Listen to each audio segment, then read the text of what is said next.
and welcome everybody. I am Betsy Hicks, Regional Dairy Specialist with Cornell Cooperative Extension's South Central New York Dairy and Field Crops team. Today we are hosting Dr. Julia Herman and Michaela Clowser from National Cattlemen's Beef Association. They're going to talk about improving harvest value of market dairy cows. So with that, thank you so much, Julia, for being here. Slides look great, and take it away. Awesome. Thanks, Betsy. Welcome, everybody. This is the second rendition. I appreciate everybody who came in a couple weeks ago. This has been a really fantastic webinar series. So thanks to Pro Dairy and Cornell for putting this all together, because I do think this is a really important piece to our cattle industry. And it involves all of us working together to make those decisions as these animals move through each part of the industry.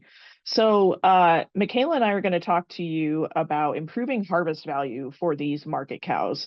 For those of you who haven't listened to me speak, I am the beef cattle specialist veterinarian for the producer ed team here at the National Cattlemen's Beef Association. Michaela is one of my teammates, and our team's entire focus is how do we provide resources and information to cattle producers on how do we better take care of these animals. We can always improve. There's BQA, Beef Quality Assurance, talks about continuous improvement. There's always things we can be doing better. And as we are deciding when these animals move to their next job, especially in the dairy industry, that's their second career, what are those decisions, or how are we making those decisions? And so hopefully we'll give you some new information today, and also just highlight some different things that we've already talked about, but some important considerations for these animals. The agenda today, dairy cows have a second career, so that's what we're going to talk about. Different quality grades for market cattle. We're familiar with some of us are familiar with what the quality grades are for our fed cattle, but we do also have quality grades for our market cows and bulls. So we'll talk about that a little bit. I have a couple of price examples to show you the difference in what producers can receive from those animals. Key issues at the plant, Michaela will talk about, and then also she'll talk about some strategies for marketing decisions, then hopefully have some questions from you all on what else do you consider when you're making these decisions. A reminder that our beef cattle and our dairy cattle go to more than just ground beef. While that lean product is one of the one of the higher value products that come out of our dairy cattle, we do still get a lot of our primals. So those full muscle cuts, I'm going to get my laser pointer, those full muscle cuts. So chuck, I mentioned this in our last webinar, In-N-Out Burger uses bone-in chuck for all of their burger. Arby's uses a lot of the lean round for their roast beef products. But we do get a lot of value out of these whole muscle cuts.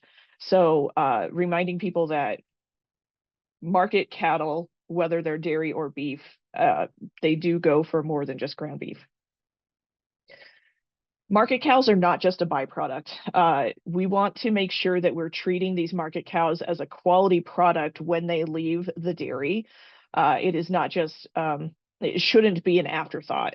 Producers and veterinarians, we're challenging everybody to manage the quality into our calves and cows, not just during their productive life cycle, but also when they do go into our food supply. So how are market cattle evaluated? Grade and yield are some of the big things that these carcasses are evaluated for once they get to the processor. The price does fluctuate based on the cutout, and also there are some regional differences. So Michaela and we reached out to a number of people across the country in market cow and bull processing plants. And so we got information from academicians. We got a couple of cull cow plants, one in the southern states and then one in the Northeast. And then we also talked to different auction markets on what they're looking for too. So lots of different viewpoints and data points, but it does vary on region. So just a caveat there. When we talk about market influencers and things that are influencing what the prices are for these market cows, we do have, USDA does have cull classes that are categorized as breakers, boners, leans, and lights. This is primarily on fatness and body condition. We'll go into this, and I do have some photos to show you here in a minute. There is value by condition. So the higher condition cows are going to get better prices because they tend to be heavier and also have a higher dressing percentage. And so they have a higher meat or a carcass weight once they're hanging on the rail.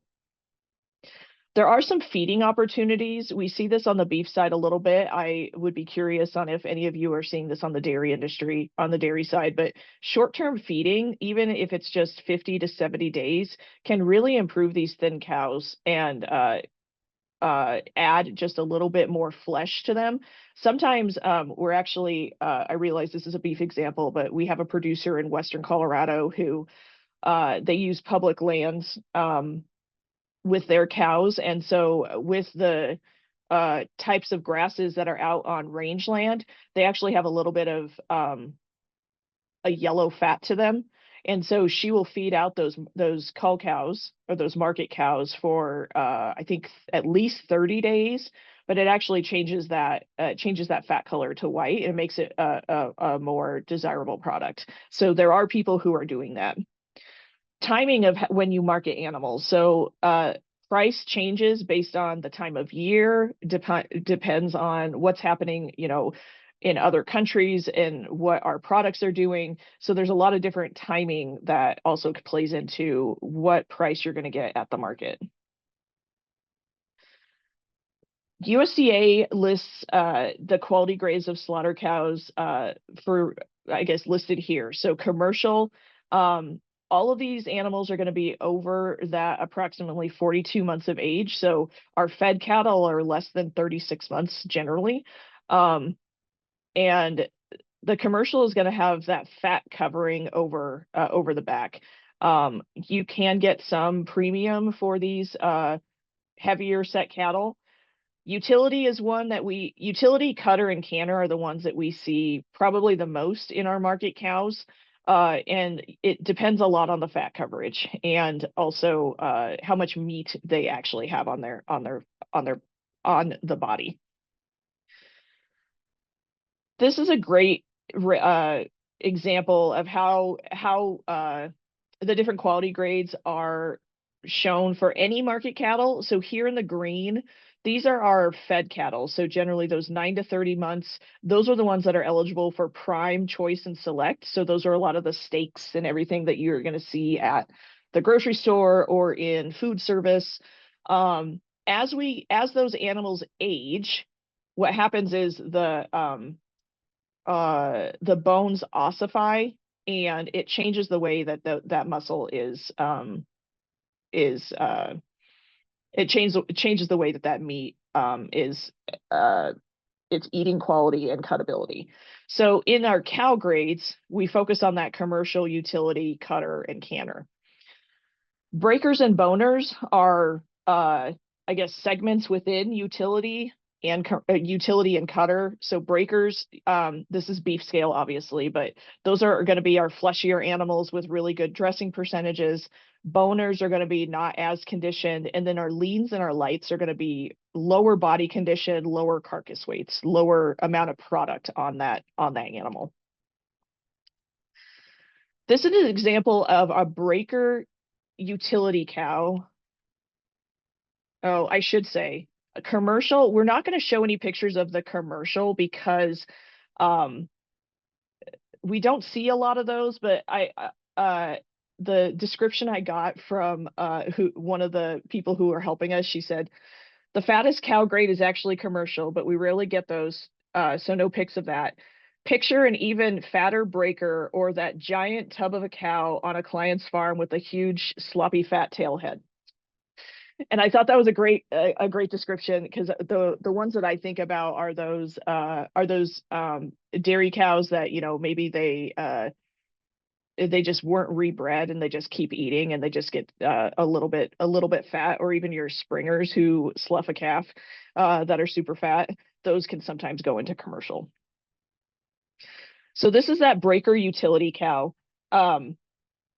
So you can see that there's a little bit, she's got some pretty decent coverage over her. And when she's hanging on the rail, you can see there's that nice fat coverage all the way around. So that's what they're looking, that's one of the things that they're looking at when they grade these market animals. This is another picture of a breaker cow. So you can see this is the external of that carcass, and then the internal of that carcass. You can see that that fat coverage over here, still have some pretty good muscle coverage here, and you can see that on the external or the internal also. A boner utility cow. So these are a little bit thinner. It looks like she still has some coverage, but there's not as much fat coverage here, and maybe not as much meat on these animals. This is one example of a boner carcass, and you can start seeing the ribs here, and so the less and less coverage here. This is the ribeye, and so they also look at the fat coverage on the ribeye and also the shape of the ribeye to determine what class that they're going to grade these in. I should have gotten a picture. Oh, I'll show you in the next picture. But when our fed cattle, so our younger animals, the ribeye is generally rounder and it's not long, elongated like this. If we do have one of those, we call it a white cow, but it's closer to a commercial. So it's that higher body condition, a little bit fleshier. They can actually be upgraded to a white cow distinction.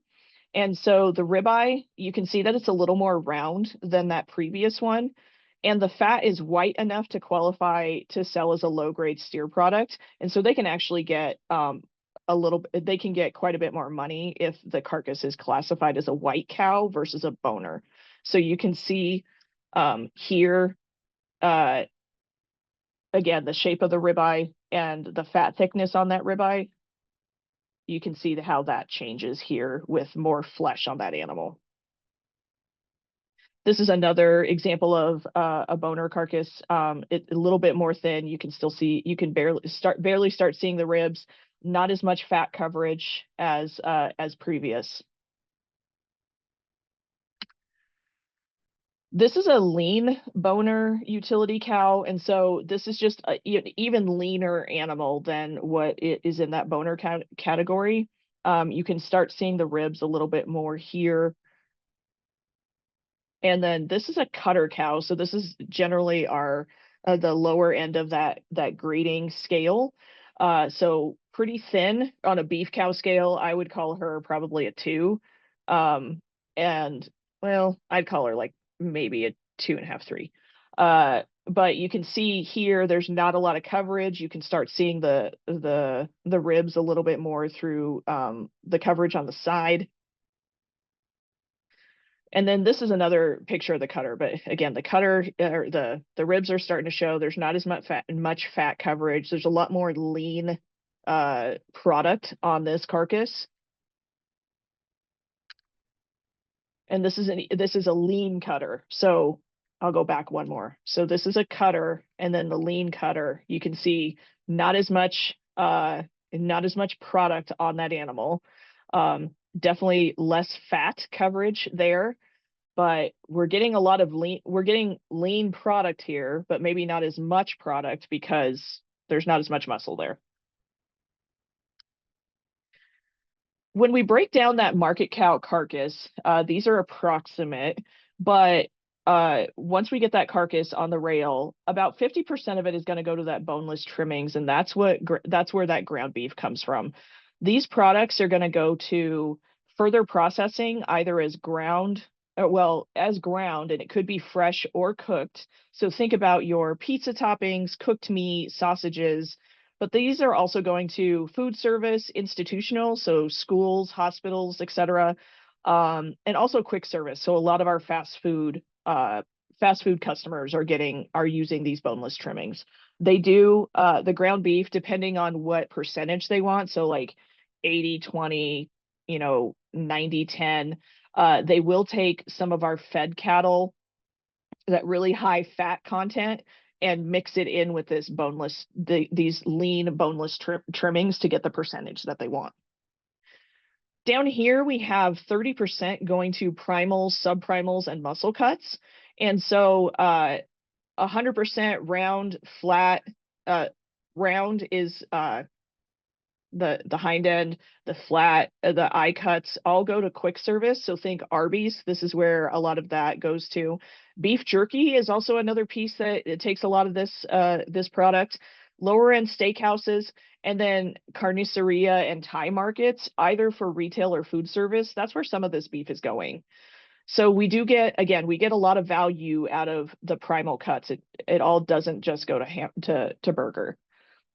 20% of this is bone. So the edible bone, pet food and bone marrow goes here. Asian markets will use it for soup bones. And then the rest of it that's not used will go into rendering for meat and bone meal that gets sold to other livestock industries like the poultry industry or fertilizer, fertilizer. So hopefully you can see this. If you're on a phone, this might be a little small, but this is a range of different grades and carcass yields, and just how it gets priced out. And Trevor Cavanis gave us this, so I just want to thank him for providing this information. And so as we're going across, we have canner and cutter here, lean boner, breaker, and we also have bulls on here. But the price, you can see the prices as down here is the average price or average dollar per pound that the producer is going to see. So this is what the producer is going to see down here. So as you add a little bit more weight to those animals, the producer is going to see that increase in price.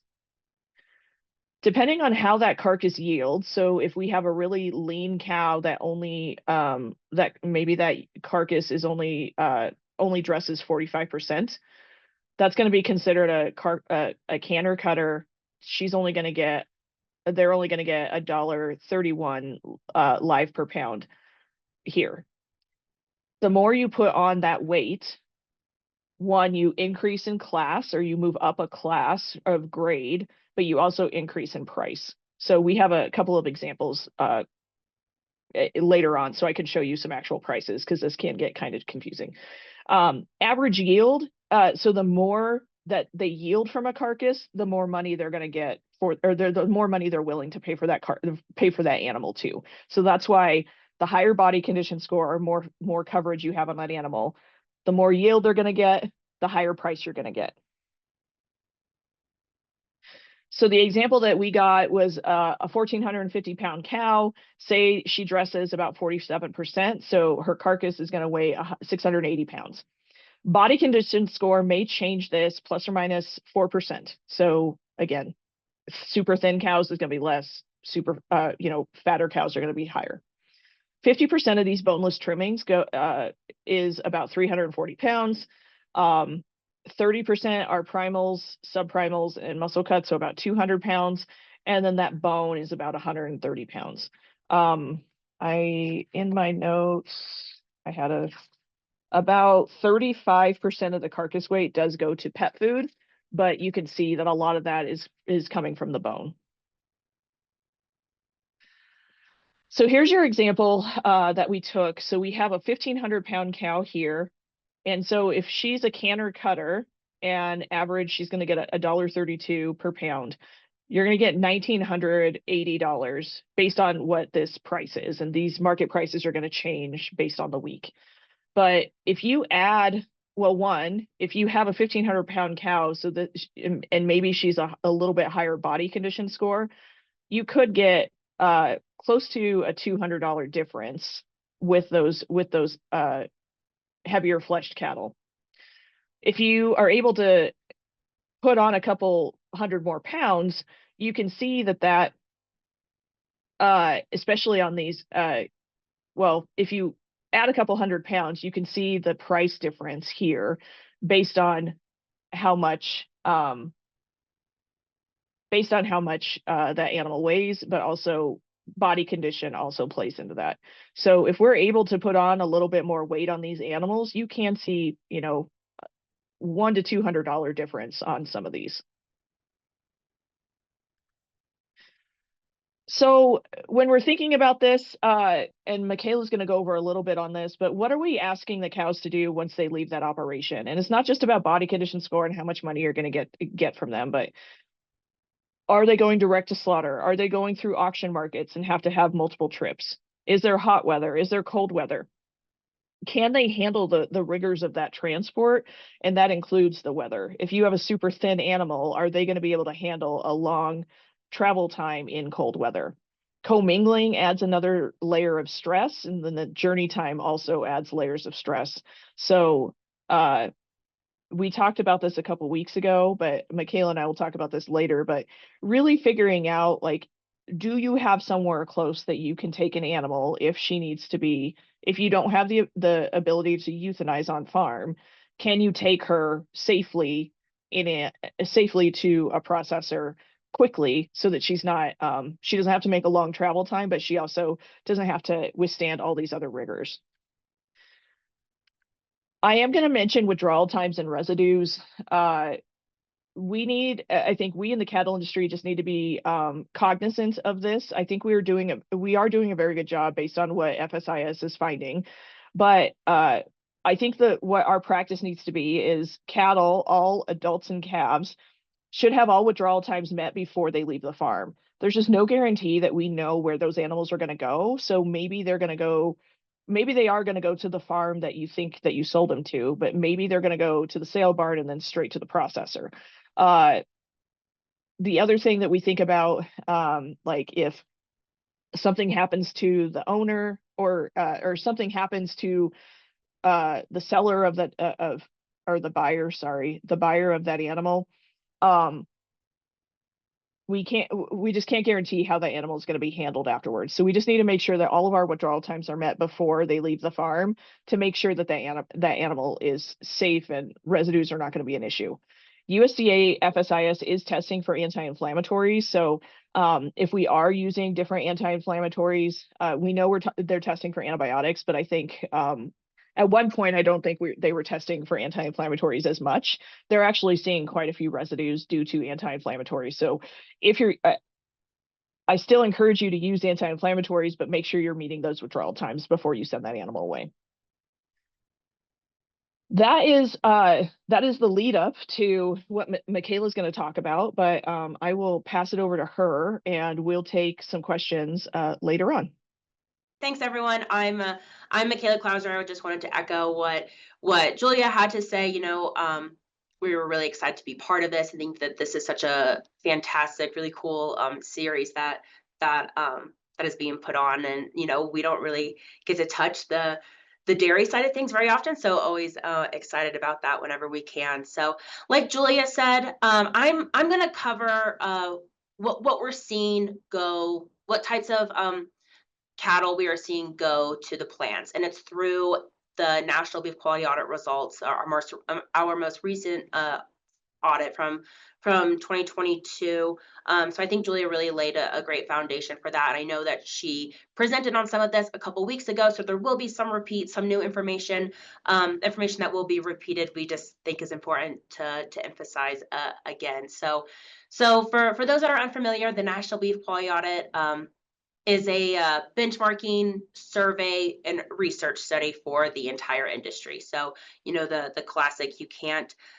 manage what you don't measure, that's the whole purpose of the quality audit. So we see where we have improved from the last audit to new opportunities and challenges, so and everything in between. So it's conducted in multiple phases. So there's first the interview phase and the implant data collection phase. We'll cover a few key takeaways from each of those phases, and then go into some strategy. So first, the interview phase. So this is a very extensive interview that we conduct with those with those big buyers of beef. So those packers, further processors, retailers, food service, and government and trade organizations. So I'm just going to highlight a couple of key takeaways here.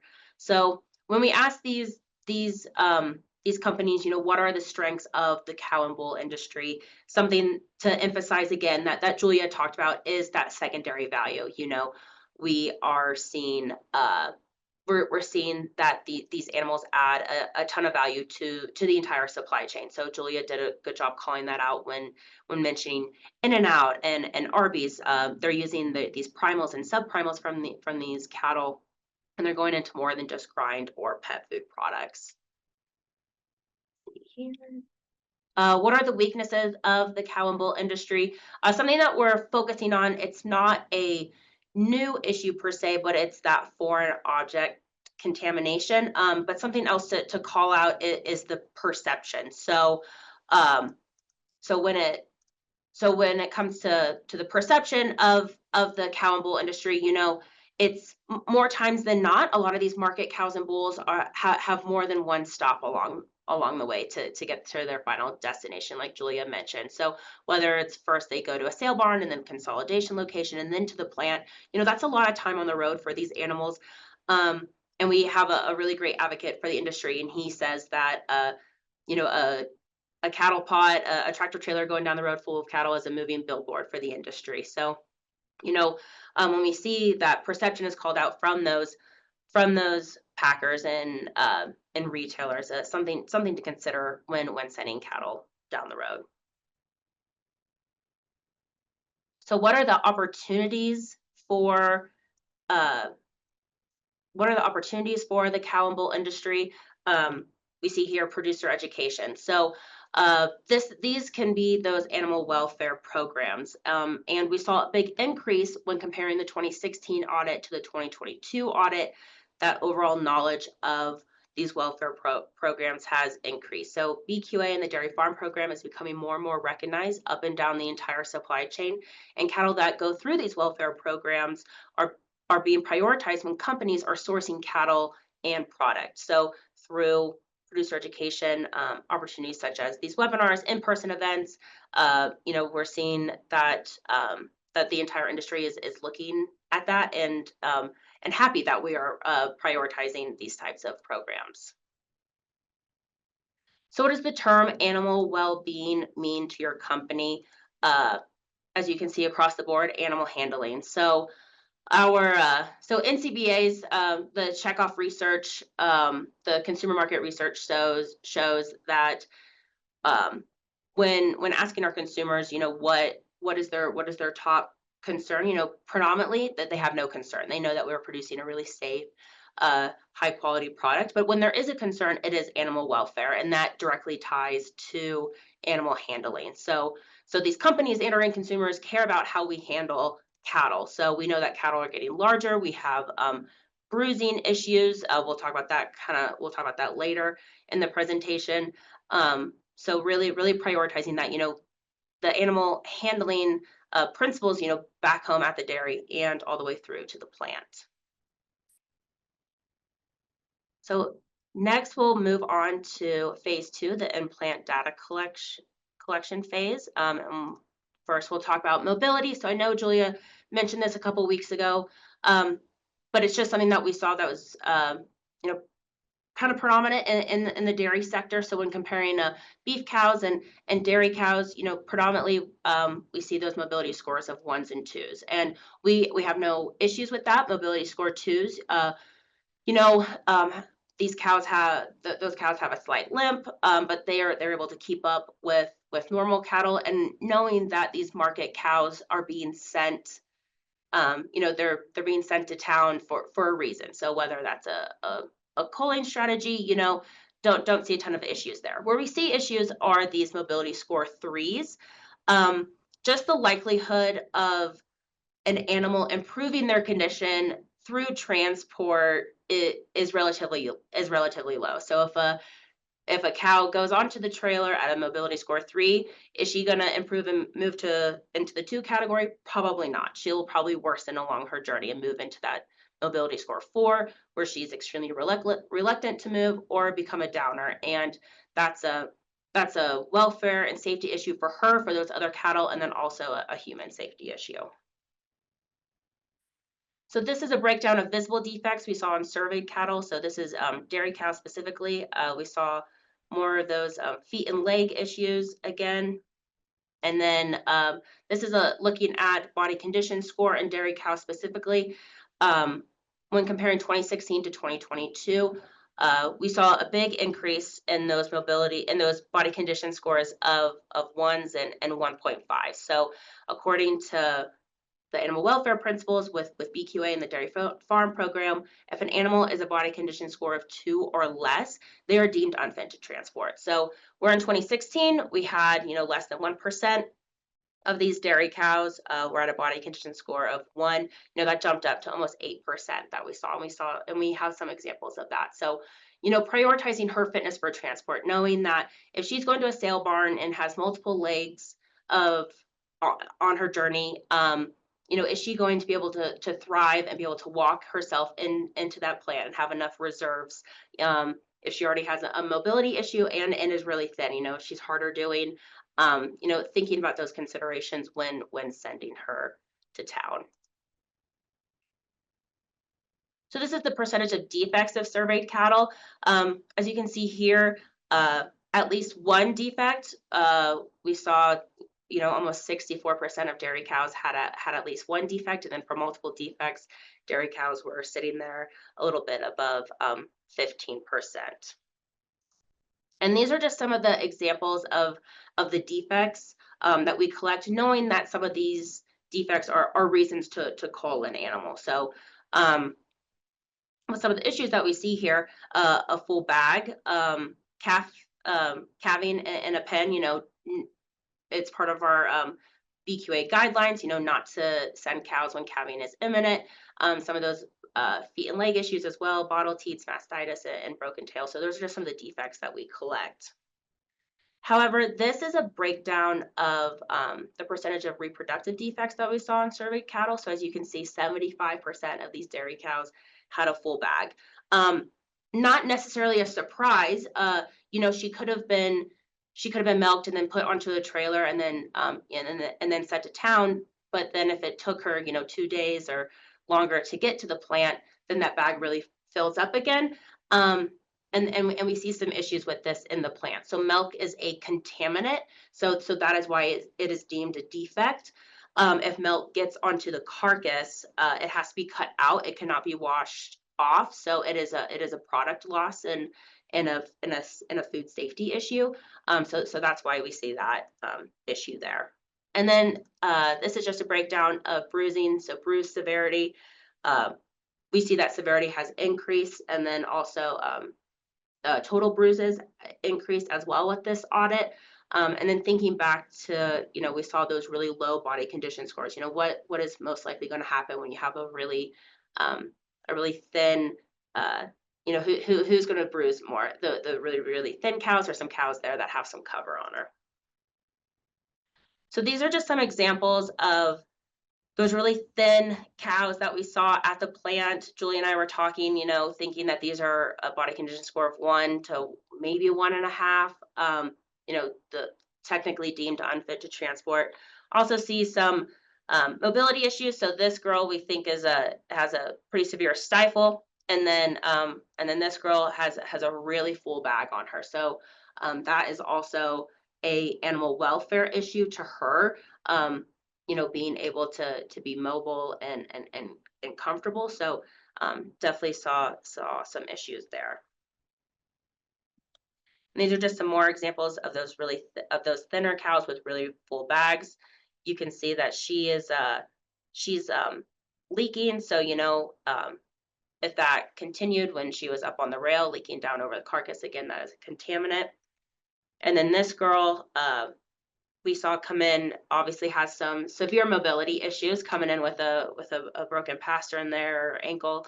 And that specific load came from a sale barn. So this wasn't a direct to slaughter situation, or there was no special considerations for her. It was not last on first off or anything. So knowing knowing that she had multiple legs on her trip, and then sometimes when these cows get to these plants, they have a mile or so to walk into the plant, and they need to be able to do that by themselves. So the likelihood of her going down and then having to be euthanized there on the plant is certainly increased there, and also just an overall welfare issue there with her. These are just some examples of bruises that we saw, and then the product loss from those bruises. As you can see, the window carcasses being cut out there, and then an example of a really thin white muscled cow carcass that we saw. There's not a ton of product there, so definitely leaving some opportunities, some dollars there on the table. If she had some extra flesh on her, some extra cover, that she would be worth a little bit more. So this is a breakdown of the lost opportunities for the 2022 National Beef Quality Audit for market cows and bulls, specifically relative to these categories. So as you can see, we saw an increase in live cattle and whole carcass condemnations from 2016 to 2022. So from $6.82 up to $28.71. We also saw an increase there in bruising from almost $4 to a little over $7. Something that that is good. We saw a decrease in those arthritic joints. So, that's a contaminant issue in the plant and a welfare issue. So knowing that we're decreasing the prevalence of those arthritic joints and staying consistent with those really low injection site lesion numbers. But for a total loss of $84.30 to the producer per animal. So if we look at how many market cows and bulls were harvested in 2022, according to USDA, over a little bit less than 3.9 million. So if we take that times the $84.30, that's a total loss of over $325 million to the industry based on these categories. So, looking at, and that's what we'll talk about here in a little bit, some of those strategies on how to add value and correct this, so you as a producer are not leaving dollars on the table. So those are some really big numbers. Just as a quick example, let's say you send a load of 10 cows to town, that would be a loss of almost $850. So now we'll look at the importance of market cow management. So I do want to say that this information is from our beef document that we call Right Way, Right Time, A Guide to Cull Cattle Management. We are in the process of making a dairy document, which we'll talk here at the end. All of this information is from Cattle Facts. I think some strategies definitely correlate, but certainly happy to discuss if anyone has any questions on that. So market cows contribute significantly to the revenue of cattle and dairy operations. Yet sometimes the marketing and management often receive less attention. Many producers opt for the simplest approach of selling those cull animals once after weaning or pregnancy detection, despite some additional opportunities. So, market cow sales can contribute up to 20% of revenue. There's certainly some seasonal patterns and that could impact profitability that producers can take advantage of. We just talked about some of the poor management issues that we saw. That certainly reduces value. So we'll look at some more strategies here. So key strategies for maximizing value. So early season culling has historically provided higher salvage values and cost savings, with potential profits of about $174 per head. That was in 2024. So working with Cattle Facts on making these dairy specific numbers, and for 2025, I just wanted to share what we had, our most recent data from 2024. Retaining cows to gain weight can also be beneficial, particularly when seasonal price trends support that. Though U.S. producers must ensure that the cost of weight gain does not exceed that added market value. And then selling those late bred cows to be calved out can yield significant premiums as well. So as you can see that with that early season culling, that avoids the seasonal fall price drop. And with retaining and feeding those market cows, if you add 80 to 100 pounds of weight, that increases profits, but that also, 80 to 100 pounds ups a body condition score by one number. So those cows that we saw earlier in the presentation that were a body condition score of 1 or 1.5, that would increase her up to 2 or 2.5, and those 2.5 cows would be deemed fit to transport. So not only would she be better doing and all the way through to the end, but also she would be more profitable as well.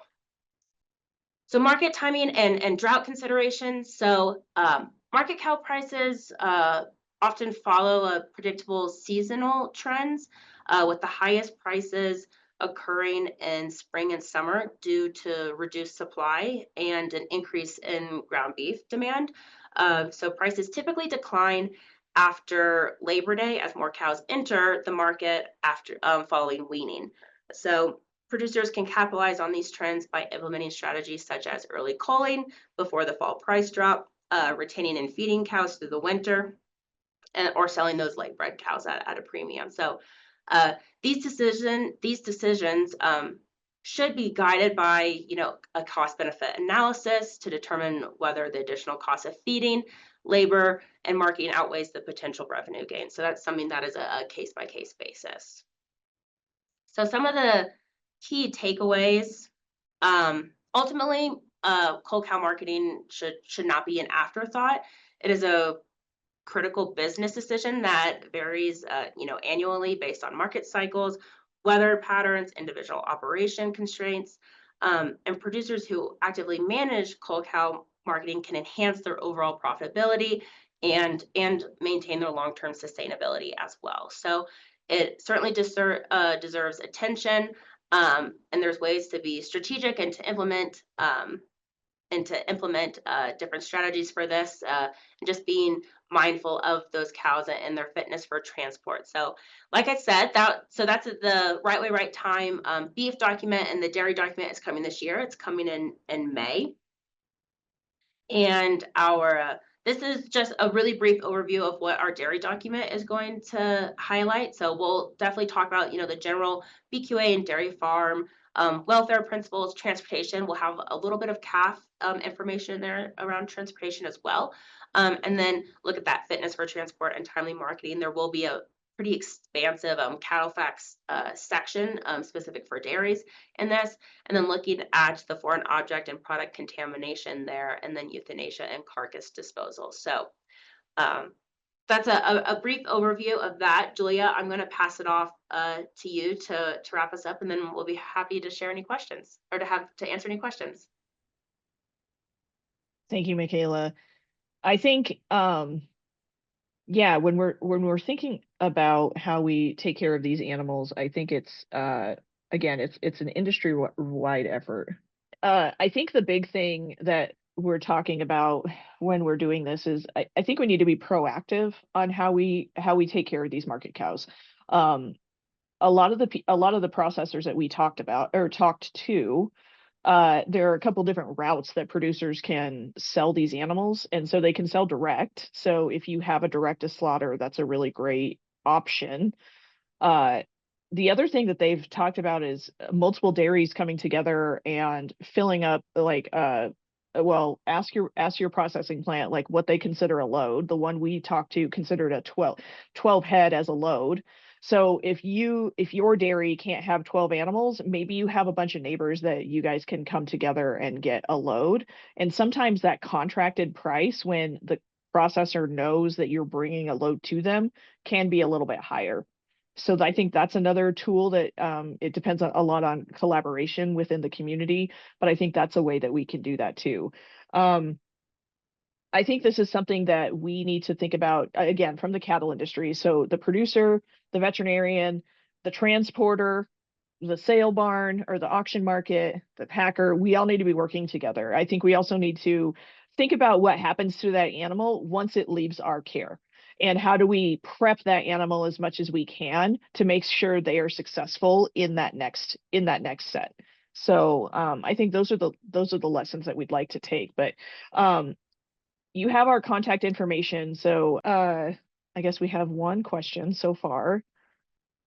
So thank you, ladies, so much for an awesome overview of this. And Julia, like, I love how you leave your emails. We are the cattle industry, right? Yeah. So it completely makes sense that we have dairy farmers that are listening to this message because it's so important. So we do have a couple of questions that came through in the chat, not in the Q&A.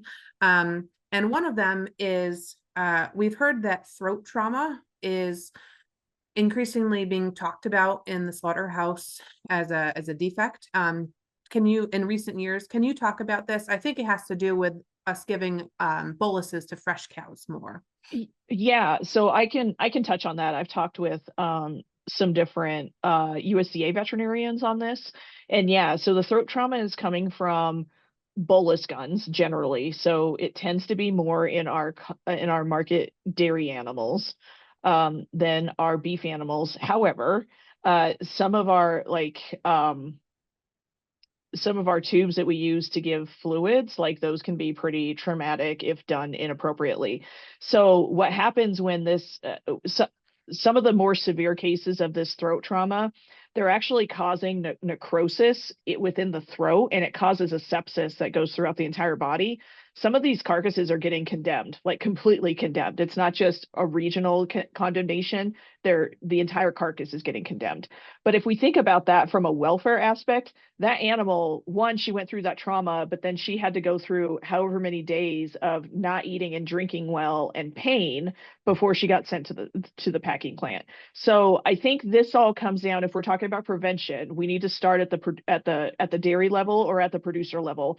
And we need to be teaching any of our workers or any of our employees and even our veterinarians. Like when I first got out of vet school, I was not good at this, and I recognize that. But we need to train people to make sure that they're doing this appropriately, but also not in a really aggressive manner. And if it's not working, then maybe it's not working. The other thing that I think we could do from a training aspect is not just do the initial training, but come back and double check that they're doing what we taught, because we do get complacent, we do get protocol drift. We need to make sure that we're taking care of these animals, but we're making sure we're doing the steps to take care of these animals appropriately, and we're not causing undue harm. So I do think that's something that I know that American Association of Bovine Practitioners has talked about that and put a note out to bovine veterinarians to think about that when they're on their operations. But I think we as again, it's a cattle industry thing that we need to be paying attention to. And I'm going to apply that same thing to calves. So like if we're going to do esophageal feeding or anything like that, we need to make sure that we're doing that appropriately. So we're not causing aspiration pneumonia, but we're also not causing trauma, so those babies don't want to drink. For sure. Kind of like a related question. We know rumination boluses are becoming more of more common, and so in both cows and in calves. Are those indwelling health monitoring boluses considered to be foreign objects? I mean, they have USDA approval, certainly, but do these cause any issues to the slaughter plant? They are considered a foreign object. They're on the table.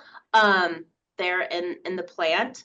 But knowing that, I think that's just where it's important to have a relationship with if you have a relationship, with a local locker, you're sending like direct to slaughter or anything, to communicate that ahead of time. That way that the plant can be aware and manage that appropriately instead of the surprise. But knowing that, those plants know about these, and that it's not entirely uncommon for them to deal with. So, but I just think that's where it's key to have that relationship and to have that open line of communication with them. For sure. And I think they're handled similarly to magnets, if I'm not mistaken, Yes. Michaela. Yep. So they will get, once that rumen, or once the GI tract is down, it will get removed along with all the contents of the rumen. So yes, it's a foreign object, but it's not like the foreign object that we talk about, like it's in the meat or it's in, Yeah. it's not a broken needle in the meat. It's not anything like that. But it is, I mean, it is good to let them know that maybe you do have a dairy that does that. But on the other hand, I guess that would be a question to talk to our processing friends to see if what they do with those. I don't know if I've ever asked that question. That's a good question. Yeah. I'd be curious to know, because they are becoming more and more used. Yep. So, yeah. And then the last question we had for you, knowing that we have many dairy farmers on the call and we want to market better dairy animals, while they still have good condition, right? We want to market animals that have good body condition, good feet and legs. Many of these cows might still be making some milk. And so knowing that you talked about reducing full bag, other than milking them right before they leave, is there any way that we can help reduce this full bag defect? Yeah, I think that has been a key point of discussion when creating this document. So it's something that we have looked to some of our dairy veterinarians that we're working closely with, as well as some of the additional packers and further processors for this. I think I think what Julia said, and and she can certainly add, knowing the journey that cow is going to go on, and prioritizing sending her to a closer location rather than a further location. I'm sure Julia shared a couple weeks ago about from a 2016 audit. We had a cow sold in California, and she was harvested in Pennsylvania. So knowing the journey and being aware of that to make those informed decisions on what that route is going to be. And then, yeah, I think that's something that, we are working with the dairy farm folks and then our working group with the document to certainly address. So definitely more information to come on that and solutions, knowing that it is that it is an issue, but also something that can be hard to prevent all the time. So Sure. Yeah. And many farms, they send them to the sale barn and then they have no idea. So I think the best thing we can do probably is make sure that they are milked before they go. That's one thing. And I think Michaela hinted at it, but if there is an opportunity to go direct to the processing plant, I know a lot of people, I know some producers who, when they do that, if they make an appointment, say they make an appointment for a couple of cull cattle, they'll milk them out, they get directly onto the trailer and then head to the processing plant. So that in best case scenario, that could be it. I mean, obviously sending dry cows, but I know that's challenging sometimes depending on how that animal is in the system. But what we talked about with like when you do contract with those processing plants or let them know that you're coming, I think you can plan ahead a little bit better. And so I do think some of it comes down with, are we being proactive? Are we planning ahead? And sometimes it's not, like sometimes there's not a way to do that. But oh, Caitlin, thank you, Caitlin. So apparently Bovacalc dry, it's a bolus to decrease milk production at dry off, and they can talk to their vet about that. So I did not know about that product. Great so thank you, Dr. Caitlin. Lutz. Thank you. Yeah. So I think those are different options that we could be doing, but yeah, work with your veterinarian, see if there's ways that we can market them in timely fashion, but also how can they help with that too. Awesome. Well, thank you, ladies, both. I really enjoyed your presentation. And at today's prices, it makes sense to be paying attention to this. And even if the prices weren't where they are today, it still makes sense to pay attention to the quality of our market animals. Yep. So thank you both again. I look forward to working with you both in the future. Great. Thank you, Betsy. Thanks, everyone. Yeah.